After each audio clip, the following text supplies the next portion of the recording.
Please can you remind me if you'll be so kind, staring out into space, asking God to hear my case, trying to think of all things past.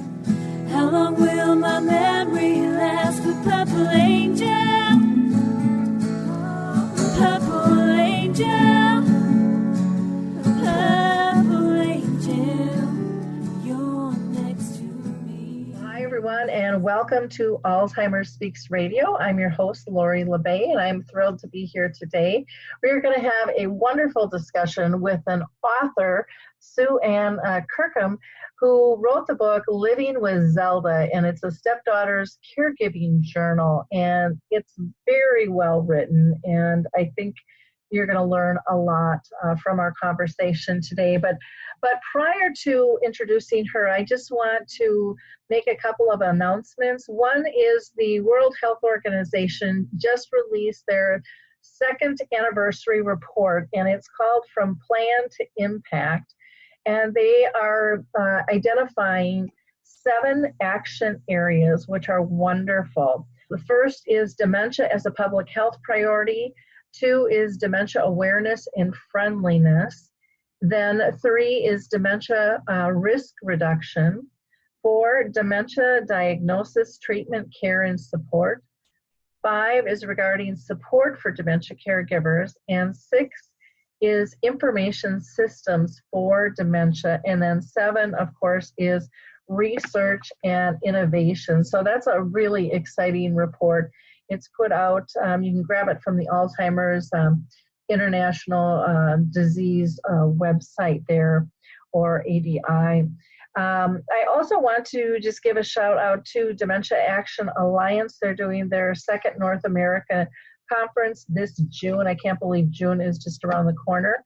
The 20th through the 22nd in Atlanta, Georgia, and you can go to daanow.org for more information.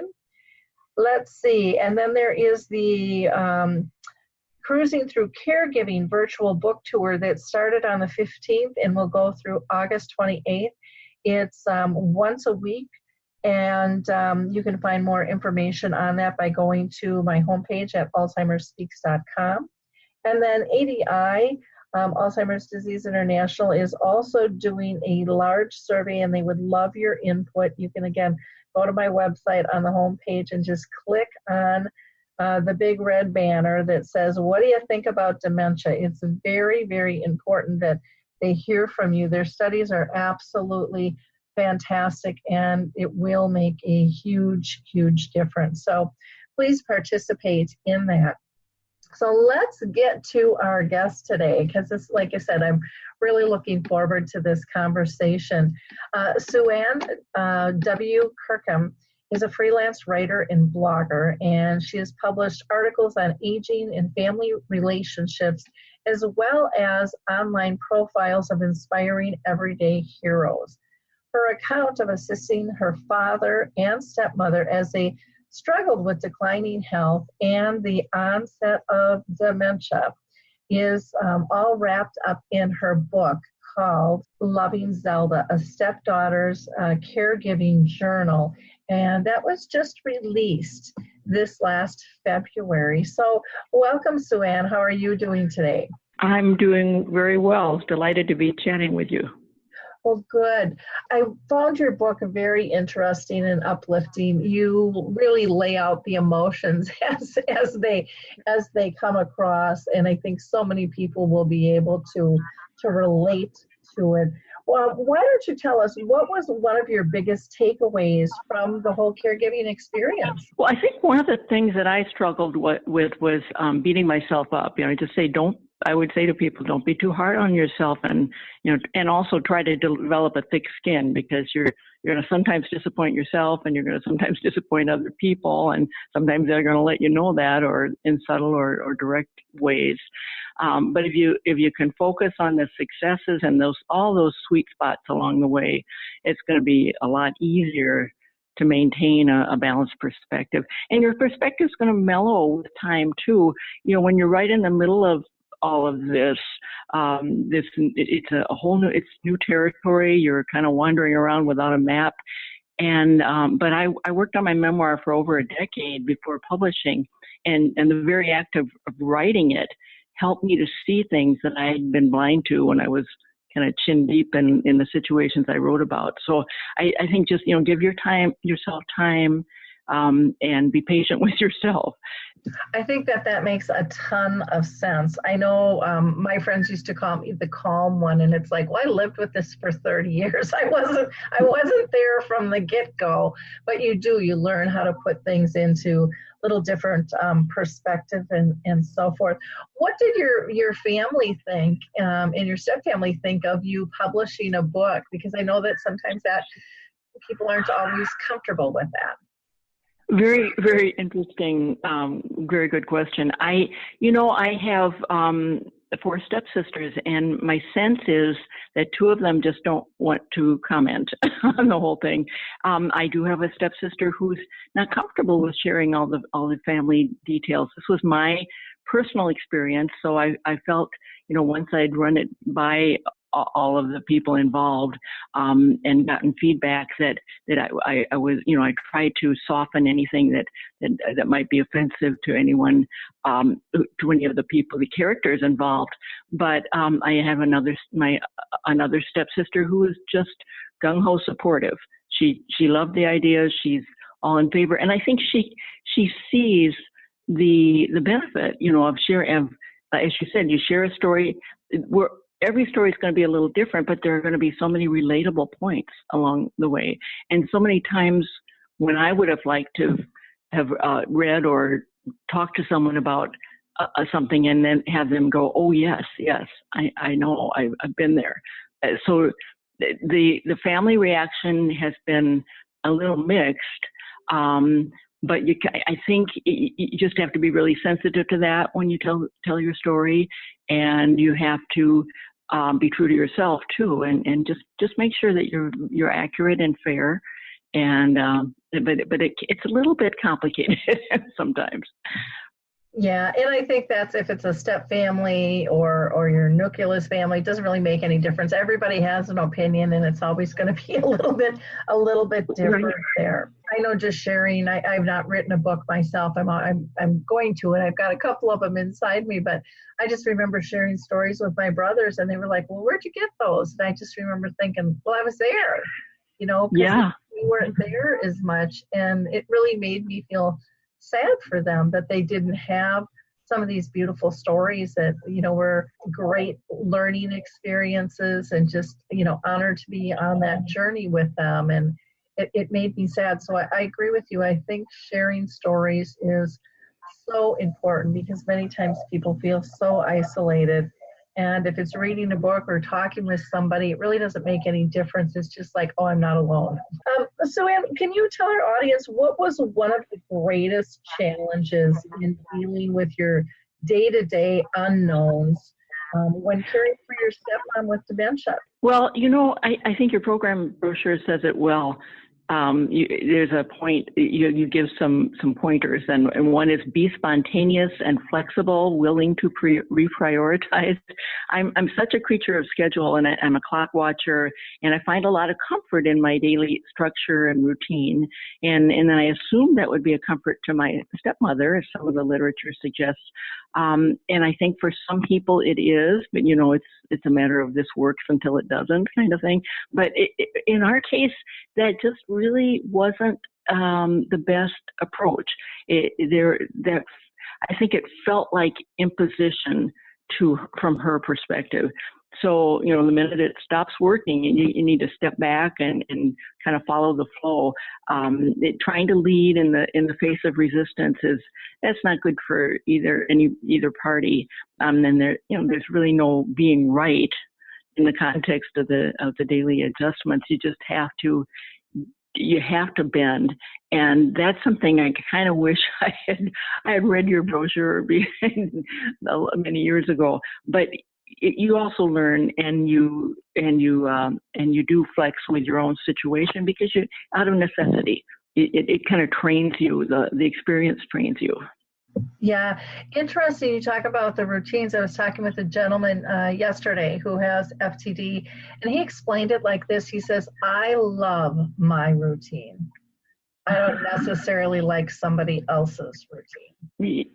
Good point. Yeah. And we forget about that. We think it's our routine. This is the routine of the day or whatever, but it's not always. And we have to be careful in terms of how that's communicated. Now, you wrote in the book, and I love this, you said, I fend off negative thoughts, seize the comedic as it wheezes by every day in Zelda-isms, and, and how that really helps you survive, block different pathways off when you're going down that negative. Can you share a Zelda-ism with our audience? Oh boy, there are so many. That's another good question. Well, she was just such a whimsical, had a whimsical personality, and we would go for walks, and she would see things in the clouds, pictures in the clouds, or in the bark of a tree. And I can't think offhand of a specific one, but if you read the book, there'll be plenty in there. But I'm thinking of going for a walk, and having her look up at a balcony or at a deck that we were passing in their little townhome village, and said she thought she saw a gnome descending from that deck. And so we had a little conversation about that. And you step into that with someone, and it's just I feel delight just recounting it, just remembering it, because it can be, there's so many opportunities to step into their world. And it was hard to tell in that instance whether she was just being her whimsical self, or whether this was a little bit of the dementia. Maybe she really did see a gnome descending from that balcony or from that deck. But in either case, it was fun to just kind of trot along beside her as we talked that possibility through. Yeah, it is fun to enter their world when you let go of that control and that right or wrong, and just kind of get that playfulness back. You also write in here, I come dangerously close to exploding out of my own flesh in a guttural, alien-like scream anytime overlookers, register disgust over Dad's gagging and coughing or Zelda's vacant stare. And I think one of those things is really struggling with how you're treated by others. Can you talk a little bit more on that? Yeah, my dad was having health issues and more complicated ones than we ever realized at the time, because he just did not talk about them. He was very guy-like in keeping those things to himself. And then Zelda would sometimes, if we're out somewhere, she might dither a little in the line at the library to check out a book. I had to keep reminding myself, this is our reality, this is our universe, but nobody else cares. They're going to go about, it's just as in everyday life. Others are going to buzz around you going about their day-to-day activities, and they're not necessarily going to be sensitive to this very specialized kind of situation. That's again where the tough skin comes in handy. You just need to grow one, grow that thicken that skin, because you're going to encounter that very often. I found, I guess I was a little shocked at how often that happened. But you deal with it. I guess that's one of the growing points for me too, is that trying to deal with it diplomatically. But boy, I'm a pretty emotional person, and that kind of comes through as you read back that little passage to me. That's how I felt sometimes. I had one incident where Zelda and I were walking their townhouse grounds, and this fellow who was one of the groundskeepers, kind of the regular, maybe he was the overseer of others, but was riding around on his little lawnmower or whatever, and shouted out some ridiculously offensive, or at least she doesn't need a leash like the dogs. Something horrible like that it's unimaginable to a person with a brain and a heart, that someone could be that insensitive and that callous. Oh my gosh.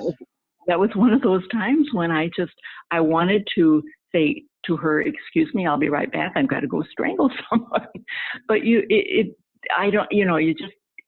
I would hope that most people would not encounter anything that blatantly outrageous, but that it helped me, I guess, to learn to deal with the less offensive situations. But I think that was another kind of a revelation to me, that the range of reactions, because that librarian in the line where Zelda is trying to find her library card, and Zelda decided she wanted to talk to the librarian. The librarian was the sweetest, most angelic human being who smiled and chatted and made no effort to rush her.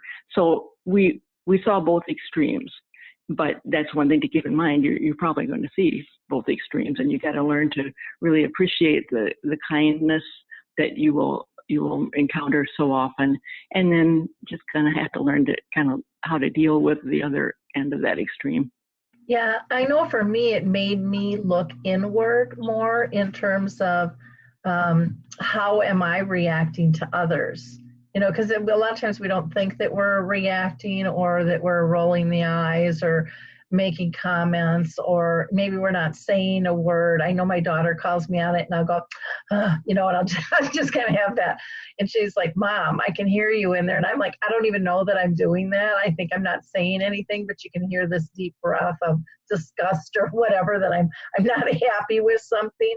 And so it's made me look inward as well as outward, and then really super, like you said, cherish those precious moments of kindness, because there's not enough of them around there.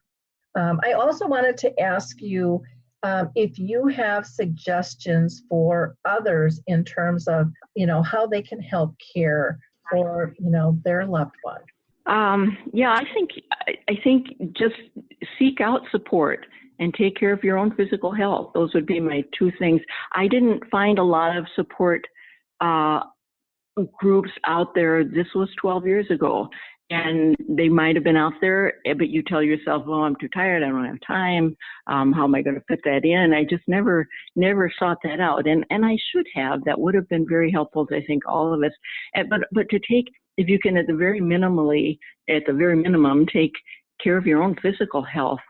For me, that meant attending to my sleeping and exercise habits. That I found a good, brisk outdoor walk, went a long way to help with both the sleeping and the stress. And I think back about it, I just wish that all the hard work of support network infrastructure, because I don't think there was as much of it back then, certainly. And the community efforts, awareness efforts that leaders like you have initiated and promoted, I had been available in 2005. And I've been researching these since the book came out, and I'm learning volumes. They're out there, they're blossoming all over now, and it's so encouraging to see that. I participate in some of those networks now after the fact, and I feel like I can offer a bit, sometimes in the nature of what not to do, but I'm very much encouraged by new research and new programs and new insights, new information. I'm sure there were a lot of moments that just surprised you, period, on this journey. But what surprised you the most as, you kind of stepped into this role with your dad and your mom's everyday activities? Were there certain things that just kind of made you step back and go, "Wow, I had no idea"? I think of two things just come to mind immediately. One was the lack of communication between physicians. That was a huge shock to me, with all the computerized record sharing capabilities out there. And I was just astounded at how little interest the left hand seemed to have in what the right hand was doing. You have a specialist over here, maybe you've got a couple different specialists, and then you have the general, the family doctor, the GP. it just seemed to me there should be some really good communicating going on in a situation like this, even as far as medications and not, I don't know. I guess that I might have been naive of me, but that's one of the things that I was shocked by. And I think that other big thing for me, there's so many to say, so many, as you say, but was that assumptions kind of made by people who are outside your little daily caregiving circle, even though we talked about this earlier, family members who share a long history with the parties, but they don't see your everyday reality. They don't live your everyday, struggles and ups and downs. And I guess I was surprised when I began my daily visits. I was there not 24 hours a day. I was there 6, 7 to 8 hours a day. And so I know it surprised me when the full reality hit me, and once I became immersed in it.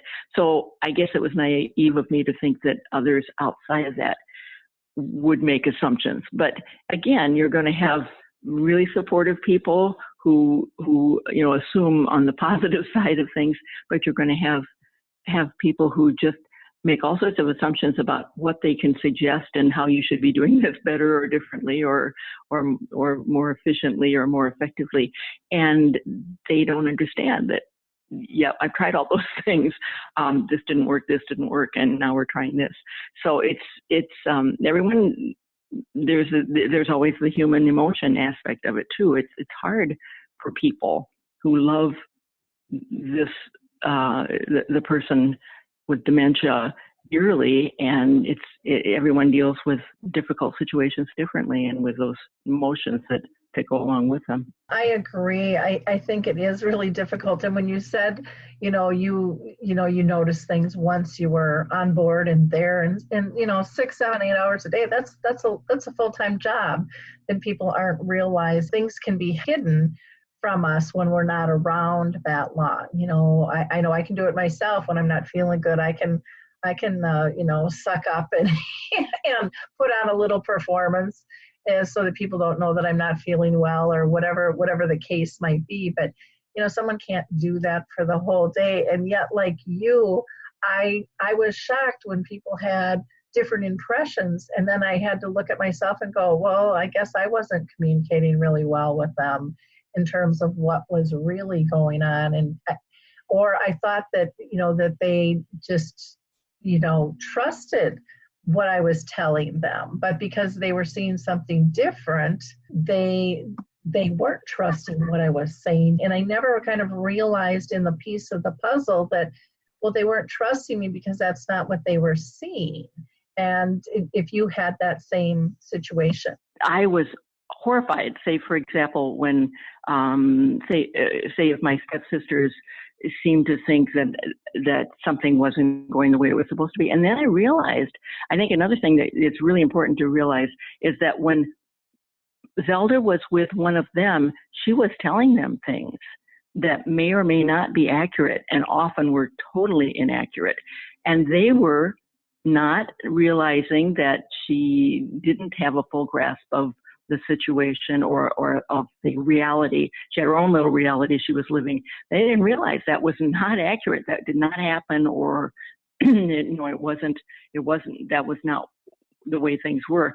So they took her at her word, and then looked at me and I'm thinking, oh my gosh, what did I do to disappoint people, to give them reason to distrust me, to give them reason to question me? Well, maybe I didn't do anything, but Zelda might have told them, that I did this or that or didn't do.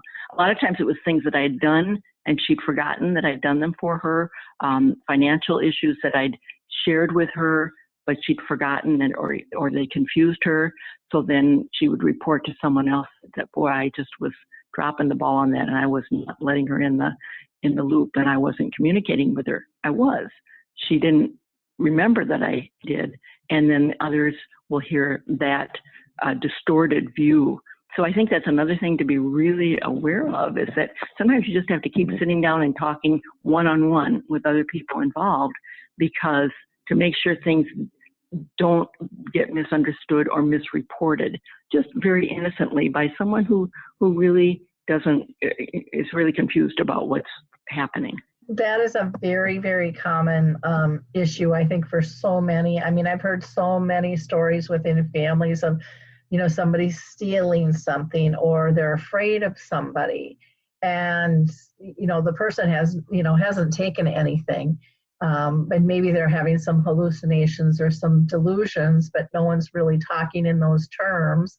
And so you don't really know. And then there's always that undercurrent of, well, could this be happening? And do I not believe my parent? Because, the worst thing you would ever want is for someone to be taken advantage of, when they're vulnerable and not listening to that. But we don't communicate when we're having those issues so often, which is too bad. Now, one of the things, that I love about your book too is just some of the titles that you have of the chapters in the book: Redefining Normal, Remembrance of Things Lost, Medical Muddles and Other Delights, The Sucker Punch. And I think there's a lot of sucker punches that come up when you're dealing with dementia, because things just kind of happen out of the blue, or oops goes the apple cart.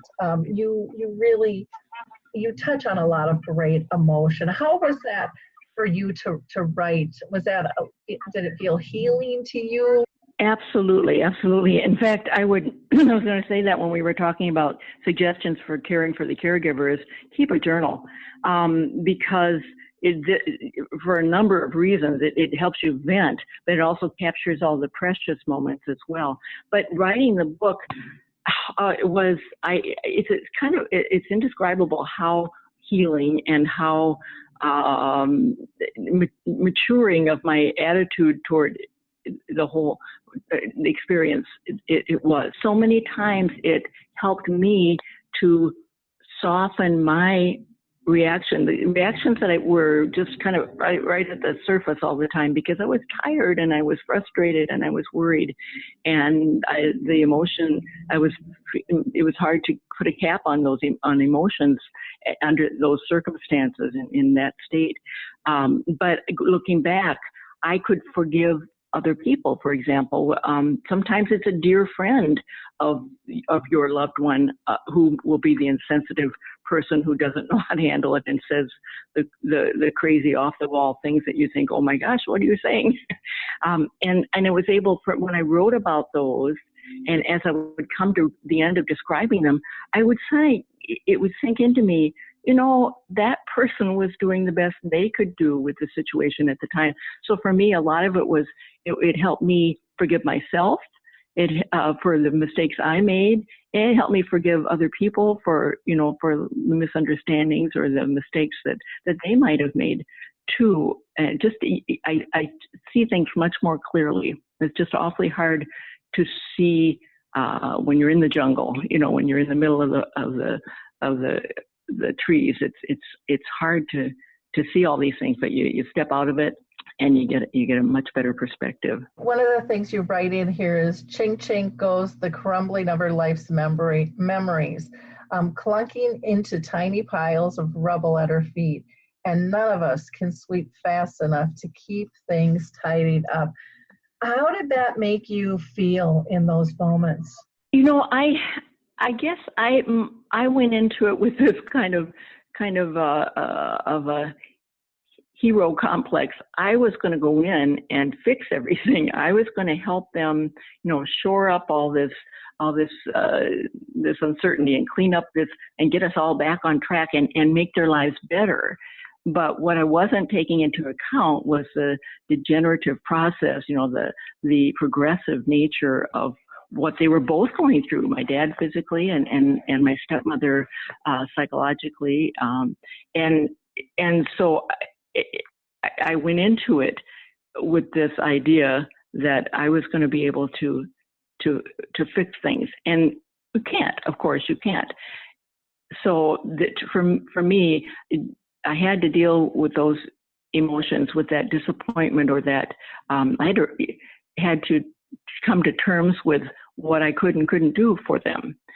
And I think that's a tough one for a caregiver. You want to fix things. You want to make it better. I wanted to introduce old activities, old entertainment. I once rented a movie, The Young Frankenstein, the Mel Brooks movie, because we decided we needed some laughter. A little laughter every day would be good. And that was a movie that both of them had loved when it first came out, thought was hysterical. Well, not so much when you're suffering from dementia, or my dad was feeling horrible and we realized later he had oxygen supply to the brain, issues with oxygen supply to the brain. It was one of the bigger mistakes I made along the way. It was not a good experience, but I was trying to recapture some of the joy or the laughter that was just not recapturable at this point. And that was not the way to go about it. You have to find new ways to, maybe the old family story that everybody's always chuckled about, that everybody can still remember. Or, I think a lot about that too. It's like they were struggling so much with feelings of lost worth, self-worth. There is so much of our self-image is tied into our mental and physical capabilities. And when you start to lose those, it's like people devalue them. They feel they have no longer have worth. And so that is something that is really is the most important thing to focus on, rather than trying to go back and recapture old attributes, old skills, or maintain them. Is just, let's focus on reminding you that you still have worth, because that's something we can do. And there are ways of doing that I realize now that I wasn't quite on top of at the time. And that's one of my regrets. That is so true. You write in your book, perhaps I seek the unattainable. It certainly wouldn't be the first time, but I am capable of turning into teachable moments, and just that learning of new ways is so important. A couple of examples of things that you learned to do differently? I think I thought that all the napping that everybody was doing was not a good thing. I mean, obviously, in a normal person, in the life of a person who does not suffer from dementia or extreme physical decline, then too much time in bed is not a good thing. So I kind of fought that for a while, but I think I realized, and I've read this in the literature in numerous places since then, that this has to be something, you have to allow people as much control over their lives as they can possibly have. They've already relinquished so much of that control to others by necessity. So when Zelda wanted to have another nap after, 20 minutes after she'd had her last nap, I had to learn to say, okay, then maybe when you get up, we can take a little walk. Or, maybe when you get up, we can have another quarter of a sandwich, because eating was a big issue for us. Or maybe when you get up, we can play a little game of, we actually played Trivial Pursuit, or something similar to that. And I would really tailor the questions or try to pull out ones that I knew we could handle. But I had to back off my own goals and try to step into her world, I guess is how you say it, this is what she needed. She knew she needed maybe to escape, and that's okay. It was okay, and it was therapeutic for her to do that. It was a hard one for me, because I wanted to make things better, and when I should have been focusing on dealing with the moment, in the moment, and kind of rolling with what was actually doable, and that was a tough one for me. Yeah, I can imagine. So this is another piece that you wrote. You said, the quandary: if you're self-aware enough to worry about what you're obsessing, does that mean you are actually quite sane? Dad used to say it's not paranoia if they're really out out there to get you. And, I love these little, quips that you have and how you weave them in, as kind of learning teachable moments to the rest of us reading your book there. Now, looking in the rearview mirror is always an easy thing to do. And realize that maybe we should have done things differently. Is there anything, are there like 2 or 3 things that you would have done differently? I think the big one for me is that I touched on it a minute ago, this idea of realizing when they would express this sense of worthlessness, a couple of years before the dementia became evident, I had been helping my husband and I had been helping my dad do something, and so my husband was up on a little step stool or something and commented on the clever arrangement of the drapery hardware or something like that. And my dad said, "Yeah, I wasn't always worthless," and he chuckled. Laugh, you laugh, but that feeling became very real. And over those next couple of years, we were no longer chuckling about it. And I think the main thing I would have wished I had realized was that when someone expresses feelings of worthlessness, gushing out, "Oh, no, you're not worthless. You think of all the people you're valued to. Think of all the people you've helped over that direct approach is just going to get brushed off and sloughed off. I'm reading a good book now, Grace in the Face of Dementia by John Dunlop, and he talks about how you can just let that person know, "Oh, you've always been, I love the way you can make me laugh," or "I so enjoy the stories that we share, that you tell me, the old family tales," or whatever. Something a little more subtle that expresses the fact, that lets them know that relationship is very important to you. That person is still very important to you and has worth in this moment for those reasons. But I think I would kind of do a knee-jerk reaction at the time, and just the "Oh no, I'm going to argue with that." Well, if someone is really feeling it, you don't argue with the feeling.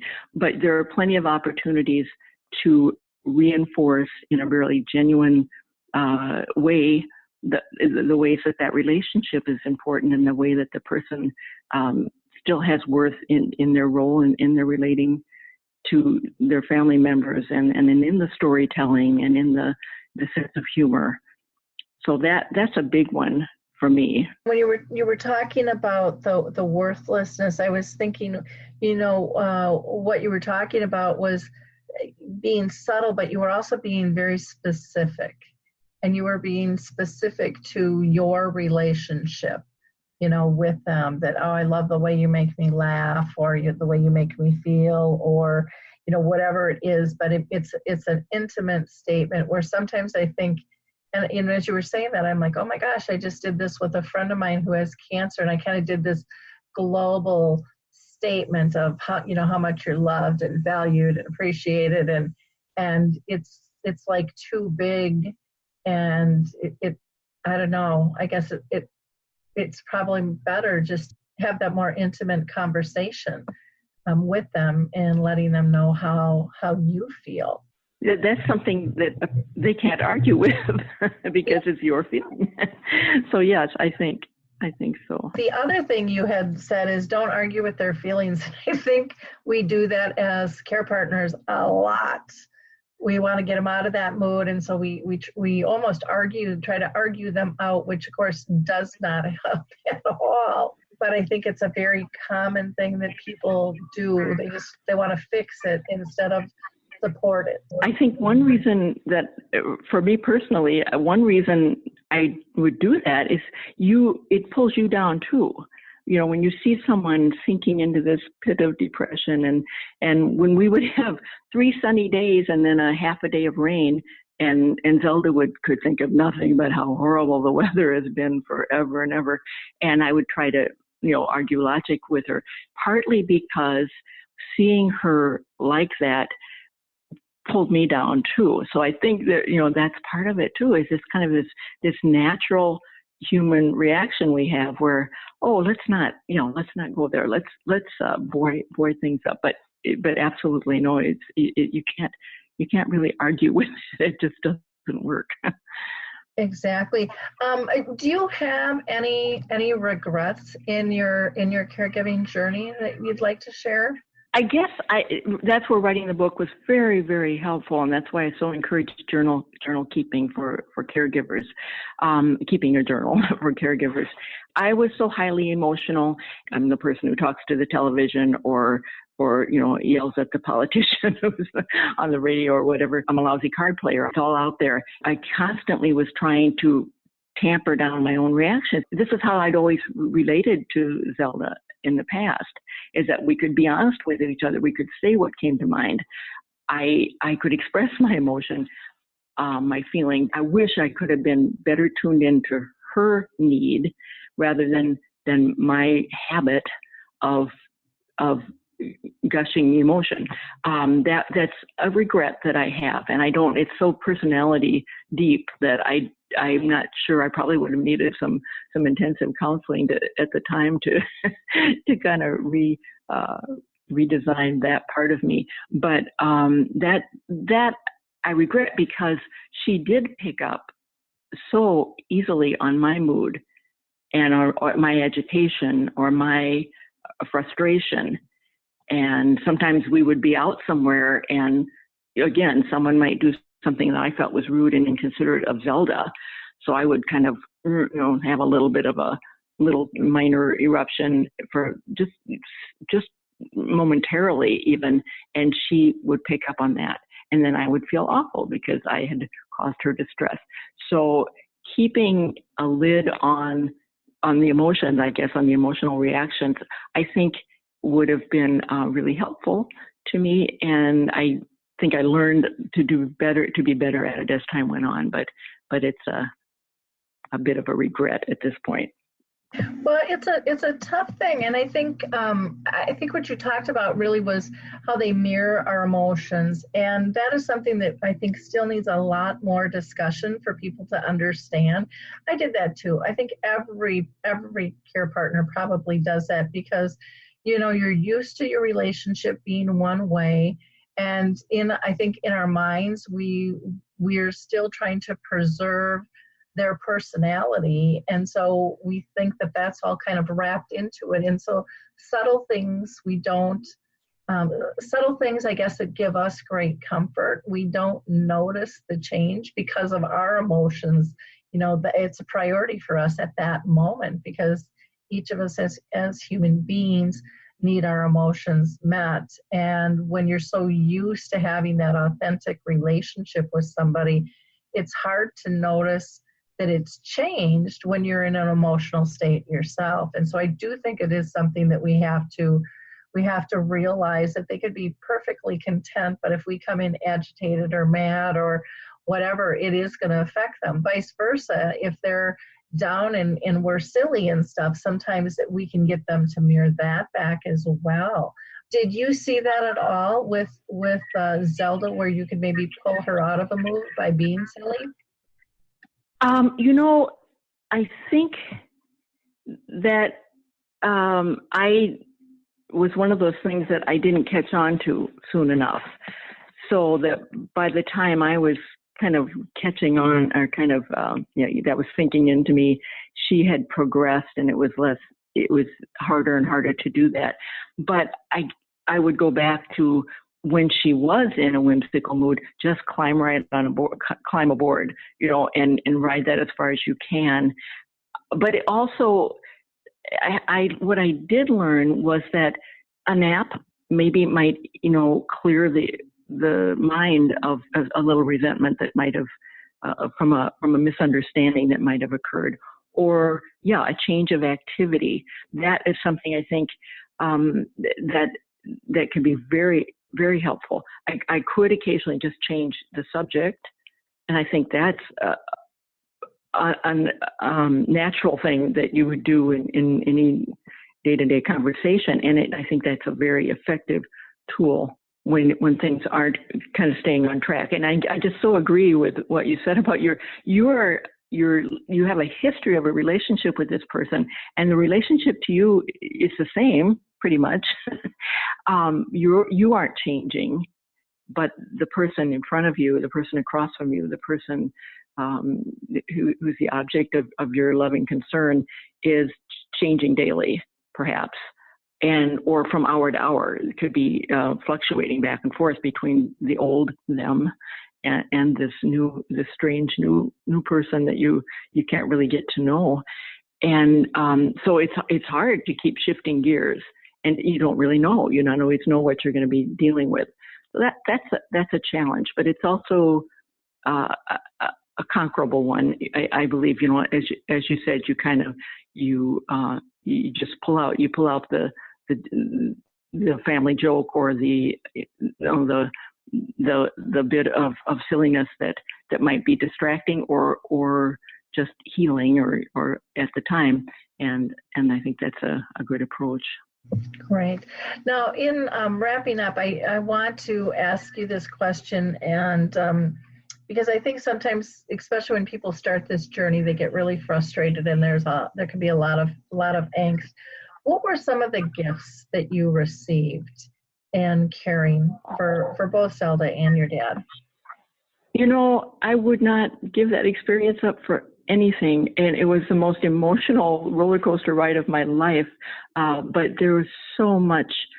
I learned things that I never would have learned had I not had that intimate day-to-day contact, and we shared this monumental life challenge together. That was such a gift, because that's the kind of thing you talk about where you kind of almost feel sorry for your family members who aren't involved because they miss out on that.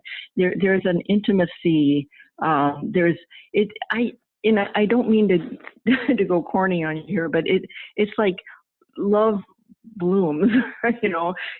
Your compassion is at its fully realized in that situation, because you feel, sometimes you can feel the distress or the delight of the person you're with, because they're dealing with life on simpler terms. Sometimes they're more revealing of their feelings as well.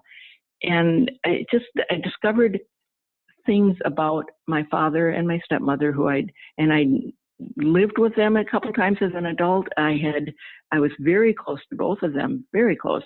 And yet there were things that I discovered in that last 18 months that I never would have known.